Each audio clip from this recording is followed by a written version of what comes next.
샛별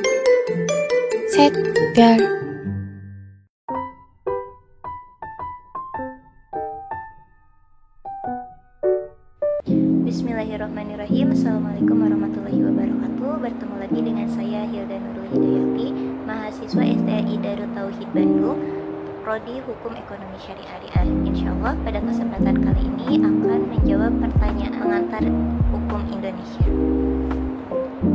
Selamat mendengarkan. Jawaban soal ujian akhir semester 2 pengantar hukum Indonesia. Nomor 1, jelaskan pengertian dan sejarah pengantar hukum Indonesia. Pengertian pengantar hukum Indonesia menurut para ahli, menurut Hartono Hadi Saprapto, pengantar tetap hukum Indonesia digunakan untuk mengantarkan setiap orang yang ingin mempelajari aturan-aturan yang sedang berlaku di Indonesia. Menurut Mahfud MD, pengantar hukum dapat dilihat sebagai fondasi yang kuat untuk mengerti sistem hukum secara utuh. Menurut Sudikno Mertokusumo, pengantar hukum tidak selalu berarti peraturan yang kompleks dan sulit dipahami. Justru sebaliknya, pengantar hukum adalah langkah awal yang menyenangkan dalam mengenali hukum Indonesia. Pengantar hukum Indonesia yaitu mata kuliah yang membahas mengenai hukum positif yang berlaku di Indonesia, sehingga fungsi dari pengantar hukum Indonesia adalah untuk mengantarkan dan membantu setiap orang yang mempelajari hukum positif yang berlaku di Indonesia. Sejarah hukum di Indonesia pertama ada era prakolonial, periode kolonialisme, periode kemerdekaan, masa awal kemerdekaan, era Orde Baru, dan reformasi hukum. Nomor 2, sebutkan pengantar hukum Indonesia dalam bahasa Belanda. Kata pengantar dalam bahasa Belanda disebut inleiding, yang dimaknai sebagai mengantarkan kepada tujuan tertentu pada hukum yang berlaku di Indonesia. Sedangkan tata hukum adalah terjemahan dari kata rechtsorde yang berarti memberikan tempat yang sebenarnya kepada hukum. Tata hukum yang berlaku pada suatu tempat dan waktu tertentu disebut hukum positif atau ius constitutum. Sedangkan hukum yang berlaku atau hukum yang dicita-citakan disebut ius constituendum. Sebutkan seluruh sejarah dan tahapan-tahapan tata urutan perundang-undangan di Indonesia. Yang pertama, TAP MPRS nomor 20/MPRS/1996 tentang sumber tata tertib hukum Republik Indonesia dan tata urutan perundang-undangan Republik Indonesia, yaitu Undang-Undang 1945, Ketetapan MPR, Undang-Undang Peraturan Pemerintah, Peraturan Presiden, Peraturan Pelaksanaan yang terdiri dari Peraturan Menteri, Instruksi Menteri. Ketentuan dalam TAP MPR ini sudah tidak berlaku. TAP MPR nomor 3/MPR/2000 tentang sumber hukum dan tata urutan perundang-undangan. Berdasarkan ketetapan MPR tersebut, tata urutan peraturan perundang-undangan Republik Indonesia yaitu Undang-Undang 1945, TAP MPR, Undang-Undang Peraturan Pemerintah Pengganti Undang-Undang, PP, Kepres, Peraturan Daerah. Peraturan ketentuan dalam TAP MPR ini sudah tidak berlaku.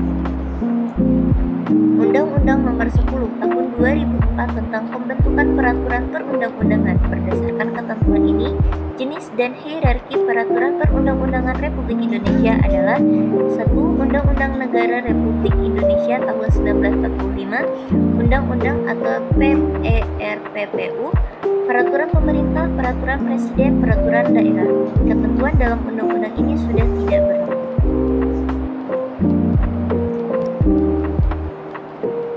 Tata urutan perundang-undangan nomor 12 tahun 2011 tentang P3 pasal 7 ayat 1 Undang-Undang 12/2011 menyatakan bahwa jenis dan hierarki peraturan undang-undang terdiri atas Undang-Undang Dasar Negara Republik Indonesia tahun 1945, Ketetapan Majelis Permusyawaratan Rakyat, Undang-undang atau peraturan pemerintah pengganti undang-undang, peraturan pemerintah, peraturan presiden, peraturan daerah provinsi, dan peraturan daerah kabupaten atau kota. Nomor 4, jelaskan pengertian serta uraian kelompok presentasi. Yang pertama, hukum pidana di Indonesia, yaitu hukum Pidana atau hukum kriminal adalah himpunan peraturan yang menentukan tindakan yang dilarang dan termasuk dalam tindak pidana, serta sanksi yang ditetapkan pada pelakunya. Hukum pidana berfungsi untuk memperkuat kepatuhan terhadap norma-norma lain, seperti norma agama dan kesusilaan. Hukum perdata di Indonesia. Dalam hukum perdata, sistematika penerapan hukum dilaksanakan dengan proses peradilan sipil. Nantinya, para pihak berperkara akan diberikan untuk mengajukan tuntutan dan menyerahkan bukti. Hukum adat di Indonesia. Istilah hukum adat pertama kali diperkenalkan oleh Snoqualmie Jones pada tahun 1983 dalam bukunya The Ancients.